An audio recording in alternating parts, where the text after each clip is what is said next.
Ang sabi niya gano'n ay yung nagsinungaling daw yung kanyang kapatid na parang si Raisa, yung lalaki. Ang sabi po mga amigo ay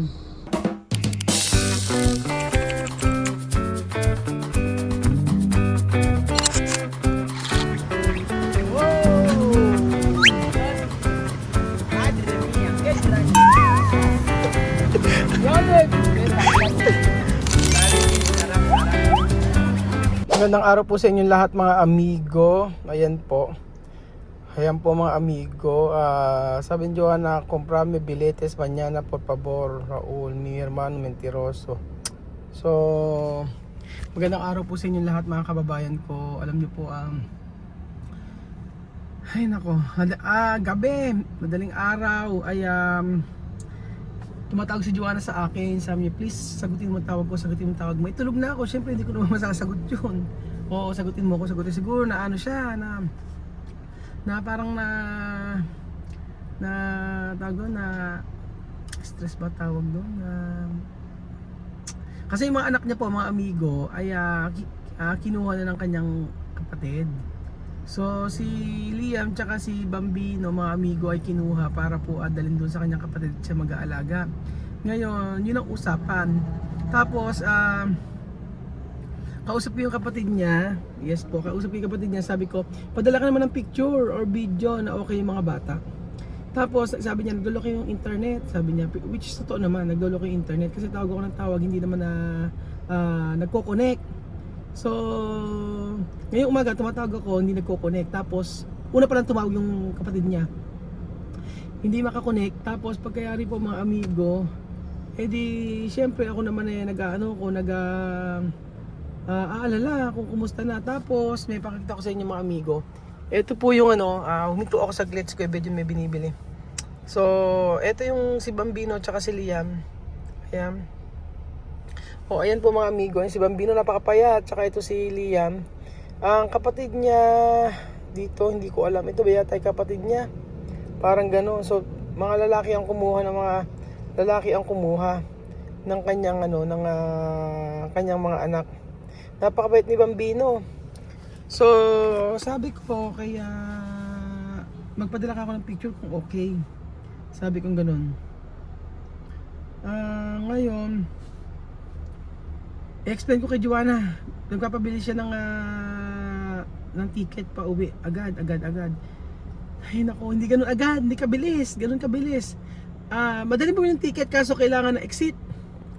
Kailangan ng exit parang exit clearance para siya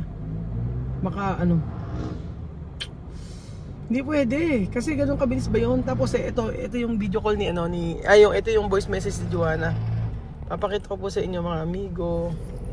Raúl, por favor, mañana, si tú puedes comprar los billetes para regresar, yo ir a Gabón. Yo voy a estar en Gabón, cuidar a Bambino y Liam. Mi hermano mentir. Esta chica yo hablar antes no quiero, por eso yo ir a dejar niños donde Raisa. Ahora, él coger esta chica, ahora él llamarme dice, ven a coger tus niños como Raíz hablar. Él también ahora hablar igual, sí, ven a coger. Ay. Dice Liam, no dormí, Liam mucho llora. Por favor, mañana un billete, por favor, regresar. Ayan po. So, ang sabi niya gano'n ay yung nagsinungaling daw yung kanyang kapatid na parang si Raisa, yung lalaki. Ang sabi po mga amigo ay ang bahirang patis. Ang sabing gano'n ay ang kapatid niya lalaki nagsinungaling daw, kasama pa rin daw niya yung babae niya. Ngayon ang sabing gano'n, edi ikaw na mag-alaga daw ng anak mo, kunin mo dito, sabing gano'n. Yun ang sabi. Sabi nga nahiwalay na rin siya ng kapatid niya. Gano'n po mga amigo. Ito po ang sistema mga amigo. Grabe kasi yung ano niya, grabe yung pag-iyak niya. Iyak niya. Madaling araw to. Ang oras nito ay, anong oras to? Hindi ko na lang kasi nasagot. Gawa ng...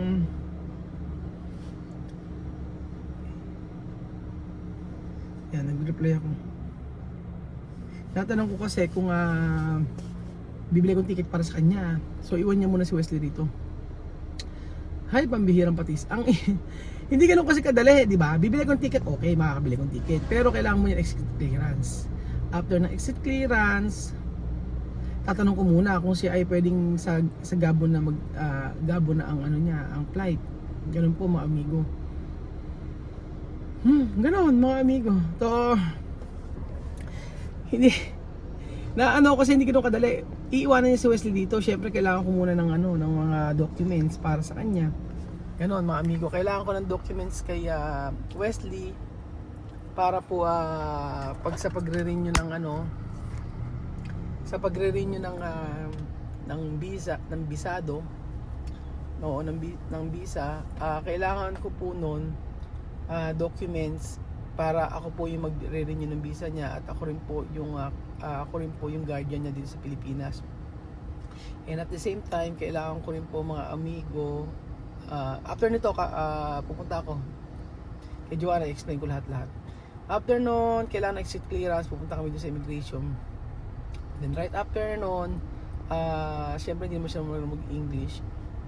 So, ang dami kong ngayon, ang dami kong iniisip. So, gusto niya na umuwi talaga. Talaga naman yun na talaga mangyayari, uwi siya. Kasi mas okay nga. Yung nga siya, sabi ko mas okay na siya mag-alaga talaga. Tapos, ang sa akin lang, ang gusto ko ay ayusin muna, hindi agad-agad, di ba? Ngayon daw bili ko rin siyang ticket. Pambihirang patis. Hindi ganoon kadali. Ayusin pa namin kasi pupunta pa ako sa abogado. Diba? Ayusin ko pa yung sa abogado niya. Tapos po mga amigo, kailangan ko ng ano, ng mga documents para pag nagre-renew ng visa ni Wesley. Kailangan ko sa ano na ngayon late na ang date ngayon so hindi naman agad-agad makakabili ng ticket. Tapos kinausap ko si Wesley. Ang sabi ko, sabi ni Wesley, uuwi ka rin ba? Sabi ko gano'n. Sabi ni Wesley sa akin, kala ko kasama si Wesley, sabi niya. Ang sabi ni Wesley sa akin ay ito. No, ella sí ha dicho que va a regresar. Ella me lo ha dicho ayer, ella sí va a regresar, no yo. Ella me lo ha dicho, hemos hablado ayer. Ella dice que no, la vas a comprar billete para que ella vuelva. Ella no me ha dicho. Sabi niya, hindi daw siya bibili ng ticket, sinanay lang daw niya. Sabi gano'n. Tapos ito pa sabi niya, kasi nag-ano ko sa kanya. Pinorood ko kasi yung voice message ng nanay niya na umiiyak madaling araw. Tapos sabi pa niya, Porque de la manera que ha llorado ayer, yo también iba a llorar. Dos veces ella ha venido a mi casa para tocarme. Una vez la puerta no abría, yo he entrado para abrirlo. Dos veces viene llorando, me dice que no, mi tío ya ha vuelto a hacer más la misma cosa, por eso no había muy gateado a los niños ahí antes. Pero acuérdame de esta chica. Esta chica, ella es pequeña, antes ella me llega a mí en la cintura. Y él, mi tío, él es grande, yo le he dicho que deje a esta chica, ella no está bien, ella es flaca.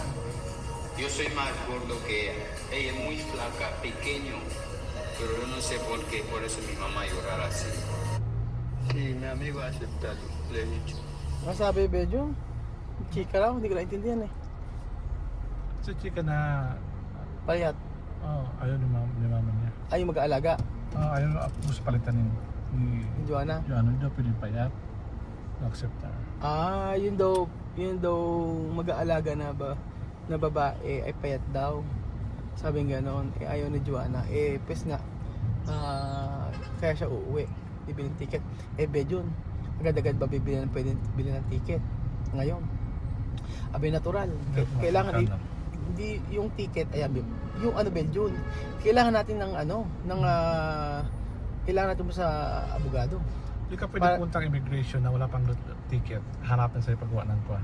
Oo ng pala. immigration exit calamity. Yan Oo kayo pala, sa oo. return ticket Oo nito. nga pala. Kailangan namin bumili muna ng return ticket Oo, bago. basta Madali naman 'yun, mag-book. Pumunta muna ng bibili muna ng return ticket and then after noon pupunta sa immigration. Kuko na exit clearance. Hindi siya pwede sa Malabo. Para Kasi dir- ang passport niya. Oo, para dire-diretso na siya. So ang return niya, Ano? Malabo. Oo, kasi ganyan passport na ganyan citizenship siya. Hindi siya pwedeng Hindi siya sa... puntang Gabon. Oh, okay. Hindi siya maharang sa sakwa sa airport. Hindi siya papagbibigyan ng ticket. Pag Gabon. Kailangan Malabo. Malabo. Okay, so Kung kailangan gusto mo, Genya, tapos ticket na papunta nga Genya, To Gabon. to Gabon. Okay, gets ko na. Hmm. Okay, ang ticket ni Joanna is sa may Guinea, tapos pagkayari, Pero hindi niya mapakita sa airlines yung papuntang Gabon. ganun na nga. Papakita lang niya yung ticket niya papuntang Gabon. Baba muna siya ng Equatorial Guinea. Ah. Baba muna siya ng Equatorial Guinea, tapos pagkayari punta siya ng Gabon. Hmm. Ganun na lang. Pero ang dapat gawin ni Joanna, mag-antay siya medyo kasi pumunta exit clearance, ayusin pa natin yun. Sige nila samahan, pupunta ka doon 2 days before umalis. Hindi ka punta ngayon na, hindi. 2 days before siya. 2 days flight. before. Eh di Ang after, flight, tsaka ang pumunta doon. hindi yung bed yun. Kailangan din natin pumunta sa abogado kasi ipapaano tayo ng guardianship, magiging guardian ni Wesley. Hindi lang sabi, may mga requirements punta ka sa immigration kung ano mga kailangan. Oo, kasi kasi punta- foreigner kasi siya Oo nga. foreigner may mga special na Kaya nga sinasabi ko, hindi ganun kabilis yung yung procedure. May mga process yan eh. Kaya ngayon, maya punta kay Joanna, i-explain ko sa kanya lahat-lahat. Hindi naman po pwede pag gusto niya uwi agad siya. Ganon. Eh, kasi siyempre kailangan legal tayo. Hindi naman po pwede hindi legal dito. Iwanan si West dito basta-basta nang walang dokumento. Hindi pwede ganon. Kailangan lahat legal. So, yun po ang ini-explain ko kay Benjen tsaka in-explain ko sa inyo mga amigo. Kaya pero naunawaan ko si Joanna kasi nanay siya. Siyempre gusto niyang siya na lang mag-alaga sa mga anak niya. Eh, yun naman ang ko sa kanya, yun naman ang sinabi ko sa kanya, talagang mauwi dapat siya sa Gabon, siya mag-alaga ng mga anak niya, and then after nun, mas maganda, di ba? Total, pinapadala ko din naman siya ng monthly, di ba? Di na lang, yung papadala ng monthly, yun ang pambubuhay sa anak niya, tsaka kasama niya yung anak niya.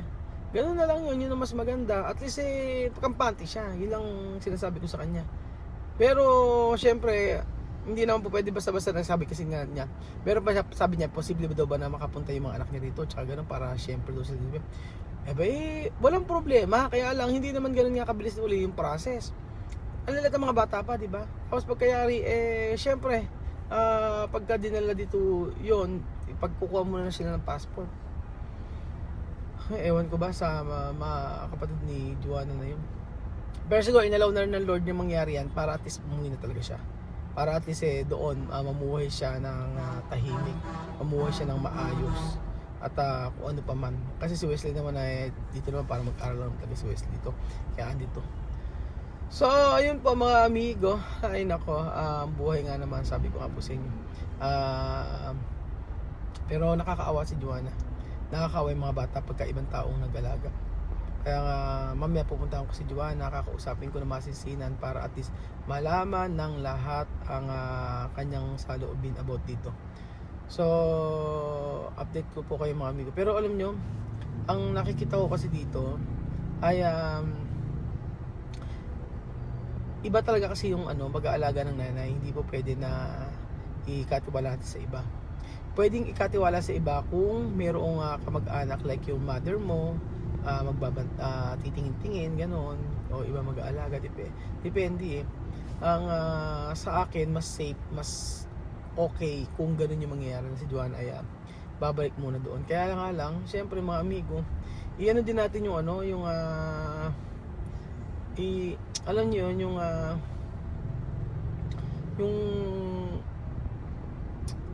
yung bawat sitwasyon na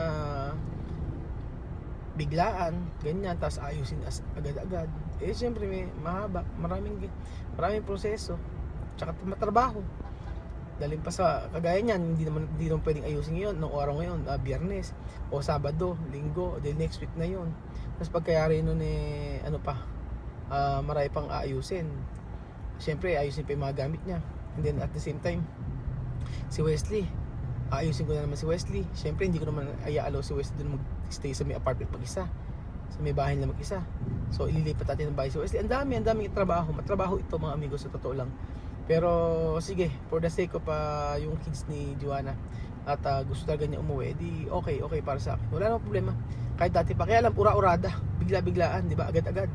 Ganun ba kabilis yun? Oo, marami, matrabahong proseso ito. At bukod doon ay matrabaho na magastos pa. Ay nako, ganun siguro talaga. Kala nila ang ginagawa natin ay madali. Kala nila ang ginagawa natin ay para sa sarili natin. Hindi nila alam na yung ganitong mga sakripisyo ay na pagtulong ay iba ang